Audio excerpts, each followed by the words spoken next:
अस्सलाम वालेकुम दोस्तों, मैं हूं मोहम्मद अल्ताफ और आप देख रहे YouTube channel story knowledge.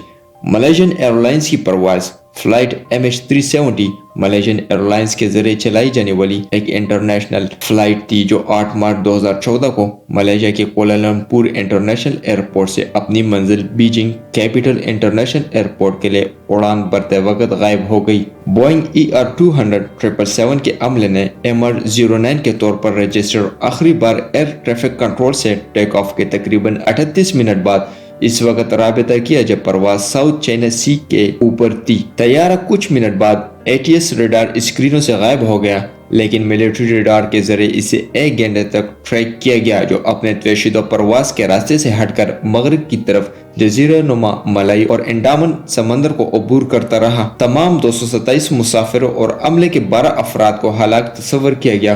Flight 370 के लापता होना मलेशियन एयरलाइंस की तारीख का सबसे मोहलिक वाक़या था। ज्यादातर एनमरस सैटेलाइट के डेटा के तजिए पर इन्हिसार करते हुए जिसके साथ तैयारे ने आखिरी बार राबिता किया था, ऑस्ट्रेलियन ट्रांसपोर्ट सेफ्टी ब्यूरो ने इब्तिदाई तौर पर तजवीज़ पेश की कि ये वाक़या हाइपोक्सिया इवेंट की वजह से पेश आया। हाइपोक्सिया को जिस्म के टिश्यूज में ऑक्सीजन की कमी के तौर पर बयान किया जाता है।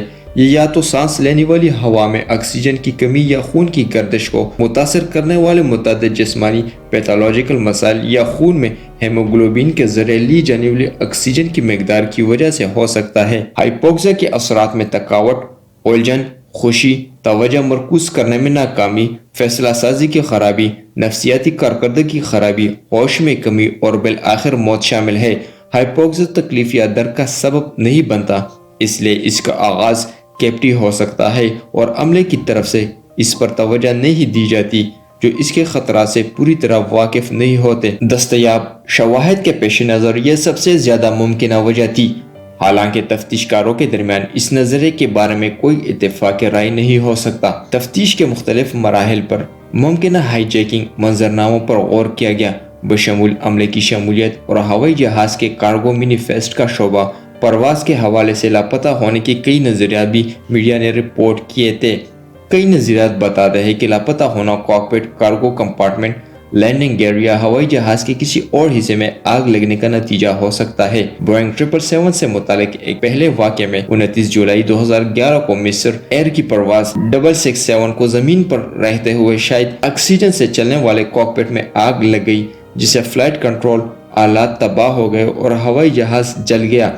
3 मिनट में फायर फाइटर्स की आमद के बावजूद आग बुझने में 90 मिनट लग गए। एक और तजवीज़ यह है कि शायद पायलट वापस मुड़ गए और करीब तरीन मुनासिब हवाई अड्डे पर हंगामी लैंडिंग की कोशिश कर रहे थे, जिसमें पानी के ऊपर कोई रुकावट नहीं थी। यह मफरूज़ा के फ्लाइट 370 पर साइबर हमला किया गया हो सकता है। बुनियादी तौर पर बरतानिया की हुकूमत की साबिक साइंसी मुशीर सेली रिवेजली के बयानात पर मबनी है।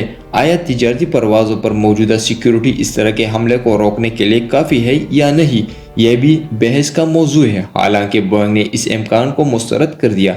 कंपनी के एक तर्जुमान गेला केलर ने कहा कि वो तमाम परवाज के अहम निज़ामों के मजबूत तहफ़्फ़ुज़ और है करके 777 और तमाम बोइंग हवाई जहाज़ों पर बैरूनी या अंदरूनी ज़राए से रसाई हासिल करने में नाकामी पर पुरएतमाद है। टेक्सास A&M यूनिवर्सिटी के रियाजी के प्रोफेसर गोंग चिन ने दलील दी है कि हवाई जहाज अमूदी तौर पर समंदर में दाखिल हुआ होगा।